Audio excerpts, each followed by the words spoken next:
about semen analysis, semen's examination in your liver, about the sample collection of semen, and we will discuss about the routine examination. With the beautiful name of Allah, who is the most merciful and most beneficent. Welcome to all of you guys. I am Haris, and in this video today we will discuss about semen analysis. We will see about semen's examination in your laboratories.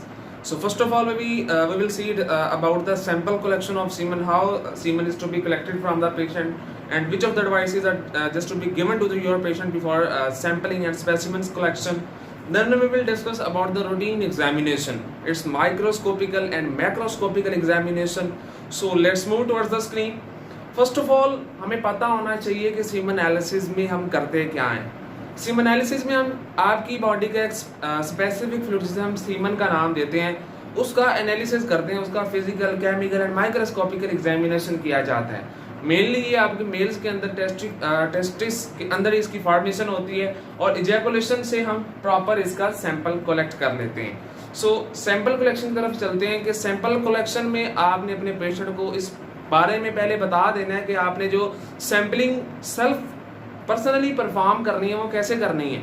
आप अपने जो patient उसको ये बताएंगे कि आप proper urination करें, then उस जेनिटल एरिया को प्रॉपर वॉश करें. वॉशिंग के बाद उस जेनिटल एरिया को प्रॉपर ड्राई किया जाए स्पेसिफिक टिश्यूज के साथ, टॉवल्स के साथ, एंटीसेप्टिक्स के साथ. इसके अलावा then you will get your मतलब जो आप स्पेसिमन लेना चाह रहे हैं पेशेंट को बताएंगे कि वो आपने स्पेसिमन इन कंडीशंस को फॉलो करते हुए कंटेनर में एक स्पेसिफिक अमाउंट में ले लेना है. So this was about sample collection. अब टॉपिक के मेन पार्ट की तरफ चलते हैं, मेन कंटेंट की तरफ चलते हैं अबाउट रूटीन एग्जामिनेशन. अब आप अपने स्पेसिमन की दो तरह से एग्जामिनेशन करते हैं, microscopical and macroscopical. Physical and chemical examination will to be in macroscopical and microscopical examination will be considered into the second part of routine examination, that is called microscopical examination, microscopical analysis. So first हम देखते हैं मैक्रोस्कोपिकल examination कि मैक्रोस्कोपिकल examination में हम semen के साथ कौन कौन से फंक्शंस परफॉर्म करते हैं, कौन कौन से उसके स्टेप परफॉर्म करते हैं, जिससे हमें पता चल जाता है कि मैक्रोस्कोपिकली ये सीमन ऐसा है. सो मैक्रोस्कोपिकल एग्जामिनेशन में फर्स्ट ऑफ ऑल तो आपने चेक करना है कि जो आपके पास सीमन आया है वो कितनी क्वांटिटी में है. Semen should be in amount of 2 to 5 ml, ना इससे कम हो ना इससे ज्यादा हो. This is the ranged value. इस वैल्यू में आपके पास लेबोरेटरी में एक स्टैंडर्डाइज्ड सैंपल आना चाहिए. Then you will see about the colour. ठीक है ना. अब कलर इसका ग्रेज से वाइट होता है, एक स्टैंडर्ड प्रॉपर एक हेल्थी मेल के जो सीमन फ्लूइड होता है उसका जो normal colour and specific ideal colour it will greyish and whitish colour. ये इसके अंदर एक डाई मौजूद होती है जो कि इसको ये कलर प्रोवाइड करती है. देन आप उसकी अपीयरेंस के बारे में देखेंगे. ड्यूरिंग इजैकुलेशन जो आपका सीमन होता है, सीमन फ्लूइड होता है, वो विस्कस होता है, उसमें गाढ़ापन काफी ज्यादा होता है इन कंपैरिजन ऑफ वाटर. उस गाढ़ापन का ये मतलब होता है कि at the time of ejaculation जो सैंपल मिल रहा है, पेशेंट पर्सनली वो अपना सैंपल कलेक्ट कर रहा है, वो सही कर रहा है. ठीक. अब उस इजैकुलेटेड जो सैंपल होगा उसकी लिक्विफिकेशन होना स्टार्ट हो जाएगी with the passage of time. In about 15 to 30 minutes उस विस्कस फ्लूइड की लिक्विफिकेशन हो जाती है. ये सेमी सॉलिड और सेमी लिक्विड मटेरियल कन्वर्ट हो जाता है in such like liquid form and it will take about 15 to 30 minutes. ठीक है. इसके अलावा प्रॉपर पीएच केमिकल एग्जामिनेशन में हम चेक करते हैं कि हाँ भी इस सीमन की स्पेसिफिक पीएच क्या है. स्पेसिफिक पीएच नॉर्मली जो आइडियल सीमन की होती है it is to be ranged in the 7.6 to 8.5. So अब इसकी माइक्रोस्कोपिकल मेन एग्जामिनेशन की तरफ चलते हैं. माइक्रोस्कोपिकल एग्जामिनेशन में आप एक इंस्ट्रूमेंट यूज करते हैं माइक्रोस्कोप, उससे आप सीमन को चेक करते हैं माइक्रोस्कोपिकली एट सेलुलर लेवल के सीमन में जो स्पर्म्स वगैरह जो डिफरेंट कंपोनेंट्स हैं वो कैसे हैं, वो नॉर्मल फॉर्म में तो नहीं है, वो इनएक्टिव फॉर्म में तो नहीं है. तो इन सब चीजों को रिपोर्ट करने के लिए माइक्रोस्कोपिकल एग्जामिनेशन करते हैं. Microscopic examination first of all तो टोटल काउंट किया जाता है कि सीमन का टोटल अकाउंट मेल के अंदर वो कितना. Normal about 20 lakh to 150 lakh पर एम्बल जो स्पर्म्स की वो क्वांटिटी मौजूद होती है. अब इनको काउंट कैसे करना है हम नेक्स्ट स्टेप में देखेंगे कि how total count of semen is to be detected. Then हम इसकी चेक करते हैं माइक्रोस्कोपिकल एग्जामिनेशन में अबाउट मोटेलिटी। हम चेक करते हैं कि ये जो आपका स्पर्म है, जो आपके सीमन के अंदर स्पर्म है, वो मोटाइल भी है या नहीं है। अब आपके पास सीमन एग्जामिनेशन के लिए आया, अब आपने चेकिंग करनी है कि आपकी सीमन एग्जामिनेशन में आया है, इसमें जो स्पर्म्स कंपोनेंट्स मौजूद हैं वो प्रॉपर मोटाइल भी हैं, वो प्रॉपर अपना जो लाइफ एक्टिव फॉर्म में गुजार रहे हैं या नहीं। तो इसकी चेकिंग के लिए हम मोटिलिटी टेस्ट करते हैं। मोटिलिटी में हम कैसे चेक करते हैं कि जो आपके स्पर्म्स है सीमन में वो एक्टिव है या नहीं, we also will discuss its before. Then इसके स्टेप मॉर्फोलॉजी की तरफ चलते हैं। मॉर्फोलॉजी एक स्पर्म की हम एब्सोल्युटली माइक्रोस्कोपिकली चेक करते हैं फ्रॉम द स्लाइड। अब एक आइडियल स्पर्म का जो स्ट्रक्चर है, उसका जो साइज अब इतना होता है कि उसका जो हेड होता है it is just to be about 5 to 6 millimetre, and जो इसकी टेल एरिया होता है वो वाइट एरिया होता है, it consist of just in 2 to 3 millimetre. So 40 to 70% जो स्पर्म की बॉडी होती है वो हेड पर कंसिस्ट करती है, and rest of the 60 to 30% उसकी टेल होती है। So this was microscopic examination part. At last हम स्लाइड में ये देखते हैं कि हाँ भी अब नॉर्मली उस सीमन स्पेसिमन के अंदर किसी तरह के कोई एबनॉर्मल सेल्स तो मौजूद नहीं है।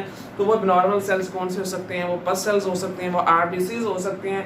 ये बेसिकली जब आपकी बॉडी में किसी तरह का कोई इन्फेक्शन आ जाए, कोई इन्फ्लामेशन आ जाए, या आपकी बॉडी ऑटो इम्यूनिटी प्रोसीड करना स्टार्ट कर दे in any of the abnormal condition, तो इस इम्यूनिटी ऑटो इम्यूनिटी में क्या होता है, फिर जो आपकी बॉडी में डब्ल्यूबीसीज एक्टिवेट होते हैं स्पेसिफिक, वहाँ पे फाइटिंग होती है। फाइटिंग के बाद वहाँ से डब्ल्यूबीसी जो डेड डब्ल्यूबीसी होते हैं वो पस में कन्वर्ट हो जाती है। मल्टी न्यूक्लिएटेड सिस्टम पस is the multi nucleated in comparison of WBC.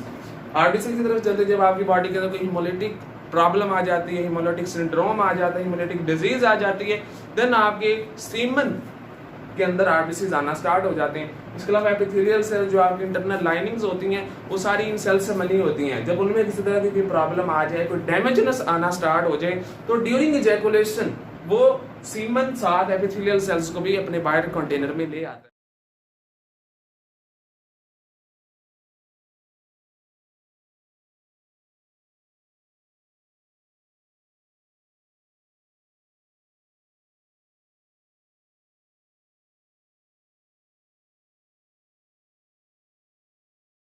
कैसे करनी है स्पर्म्स की, तो इसमें हम एक स्पेशली एक इंस्ट्रूमेंट यूज करते हैं काउंटिंग में, जिसे आप न्यू बॉर्न चैम्बर का नाम देते हैं। ये इंस्ट्रूमेंट बेसिकली पास्ट स्टडीज में, प्रीवियस स्टडीज में आरबीसीज को काउंटिंग के लिए यूज किए जाते थे, जिसे हम हीम सेंटीमीटर्स का नाम देते हैं। तो इस स्पर्म्स की काउंटिंग भी हम न्यू बॉर्न चैम्बर से कर सकते हैं। अब इसमें क्या करते हैं कि अब आपके पास एक न्यू बॉर्न चैम्बर मौजूद होता है।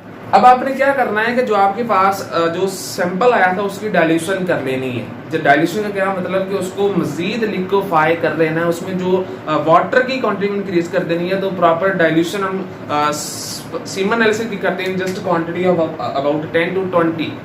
आप 1 ml अगर अपना स्पर्म्स ले रहे हैं तो उसका जो 19 ml होगा वो आप फार्मर्स लाइन का डाइल्यूटिंग फ्लूइड यूज करते हैं फॉर द स्पर्म काउंटिंग। इसके अलावा 130 की डाइल्यूशन भी बना सकते हैं, 150 की डाइल्यूशन भी बना सकते हैं। डाइल्यूशन बनाने के बाद प्रॉपर मिक्सिंग के बाद ट्यूब के अंदर आप एक ड्रॉप लेते हैं, एक ड्रॉपर से वो क्या करते हैं कि न्यू बॉर्न चैम्बर के साइड पे जाके कवर स्लिप लेते हैं, कवर स्लिप को सेंट्रल एरिया प्रॉपर पे रखते हैं और वहां पे एक ड्रॉप की प्रॉपर चार्जिंग कर देते हैं। अब यहाँ पे न्यू बॉर्न चार्ज हो चुका है from the sperm, from the diluting fluid of the of your specimen that you are going to be examined here। so इसमें क्या होता है कि अब आपके पास प्रॉपर यहाँ पे scheduled और यहाँ पे स्प्रेड हो जाएगा अब आपका जो सैंपल होगा।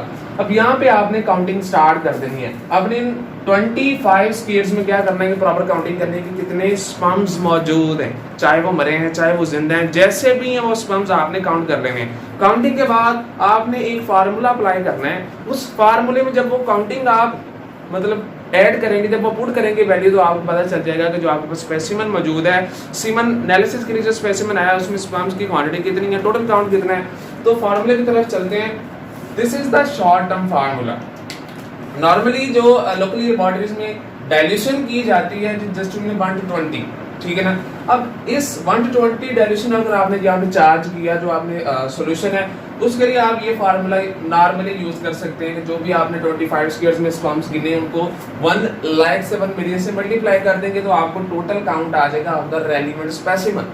अब अगर आपने 130 की डाइल्यूशन की या 150 की डाइल्यूशन की तो उसकी वैल्यू कैसे हमें कैलकुलेट करनी है, तो उसके लिए भी आपको एक स्पेसिफिक फार्मूला दिया गया है जिसमें आप टोटल काउंट में जो काउंटिंग की 25 स्क्वायर्स में वो ऐड करेंगे। जस्ट एग्जांपल से लेके आपने 80 यहाँ पे स्पर्म्स सारे गिने, जितने भी थे जैसे भी थे जो स्पर्म्स थे वो 80 थे।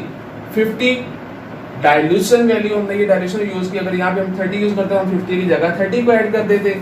1000 हम मल्टीप्लाई करेंगे और divided by 5 squares that we had discussed it. अब यहाँ पे इन स्क्वायर्स की वैल्यू पुट करके एक प्रॉपर हमें रिजल्ट्स मिल जाते हैं कि टोटल काउंट एक प्रॉपर पेशेंट का कितना है। नॉर्मली अभी हमने डिस्कस किया है about 20 to 150 millions per ml। ये नॉर्मल काउंट है एक हेल्दी अडल्ट पर्सन का, उसके स्पर्म्स का सीमन एनालिसिस में। अब हम देखते हैं कि मोटिलिटी को हमें कैसे चेक करना है, हमने कैसे डिफरेंशिएट करना है कि जो एक स्पर्म है वो मोटाइल है, दूसरा इमोटाइल है, या जो तीसरा है वो प्रॉपर मोटिलिटी शो नहीं कर रहा, ना वो एक्टिव है ना वो इनएक्टिव, वो किस स्टेज में है।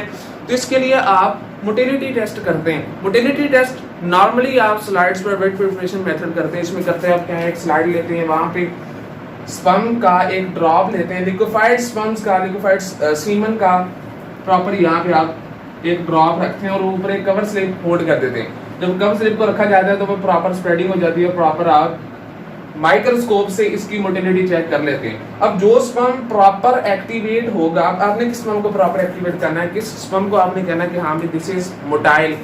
अगर एक स्पर्म फॉर एग्जांपल यहाँ से क्रॉस करता हुआ यहाँ तक जा रहा है, it's mean it is motile. अगर यहाँ से एक स्पर्म यहाँ तक पहुंच, यहाँ पे जाके स्टॉप कर गया, you will call it immotile नहीं कहेंगे आप इसे स्लगिश का नाम देंगे, आप इसे नॉन प्रोग्रेसिव स्पर्म का नाम देंगे, इसे आप इमोटाइल नहीं कहेंगे। इमोटाइल आपने किस स्पर्म को काउंट करना है, जो ना मूवमेंट कर रहा है ना वो आगे पीछे जा रहा है, तो ये एंजाइम जो sorry this of the sperm will considered to be immotile in quantity. So in immotile, progressive, improgressive, active और इनएक्टिव, ये this is the type of the sperm according to its movement। sluggish का ये मतलब होता है, ये भी जो सेकंड कंडीशन मैंने बताई कि इसमें एंजाइम प्रॉपर एक स्लाइड को भी क्रॉस नहीं कर पाता, प्रॉपर उसकी मूवमेंट नहीं है, जिसको आप स्लगिश का नाम देते हैं। अब अगर आप उसका स्ट्रक्चर भी देखना चाहते हैं कि हाँ भी वो स्पर्म नजर आता है, तो वो कैसा नजर आता है, तो उसके लिए आप सिंपली यहाँ पे एक्सचेंज यूज करते हैं, जैसे आप जेनेटिक वायलेट, आप सिंपली इसी मेथड से सारा परफॉर्म करेंगे procedure for checking the structural study of your sperm. लेकिन स्पर्म ऐड करने के जो आपने ड्रॉप ऐड किया उसके बाद एक ड्रॉप आप जेनेटिक वायलेट स्टेन का डाई का भी ऐड कर देंगे, वो जाके आपके स्पर्म के हेड को टेल को स्टेन कर देगी। उस स्टेन्ड स्पर्म से आप स्ट्रक्चर देख सकते हैं कि स्पर्म, हाँ भी स्पर्म जो पेशेंट का नॉर्मली ह्यूमंस का स्पर्म है वो नॉर्मली दिखता कैसे। तो मैंने भी साइज भी बताया था कि 5 to 6 मिलीमीटर एक नॉर्मल स्पर्म का हेड होगा, 2 to 3.5 मिलीमीटर उसका जो प्रॉपर जो टेल होगी, लॉन्ग टेल होगी, जो कि उसको मूवमेंट में हेल्प आउट करती है। So guys, today we are discussed about the semen analysis. We will see what is semen analysis, what we do in semen analysis, how routine examination of semen analysis to be done in your laboratories. हमने यहाँ पे check किया कि किस method को, किस technique को follow करते हुए हम स्पर्म्स की टोटल काउंटिंग कर सकते हैं और कैसे मोटिलिटी चेक की जा सकती है स्पर्म्स की जो आपके पास स्पेसिमेन आया है पेशेंट का for the semen analysis. So thank you so much guys, see you soon in the next topic.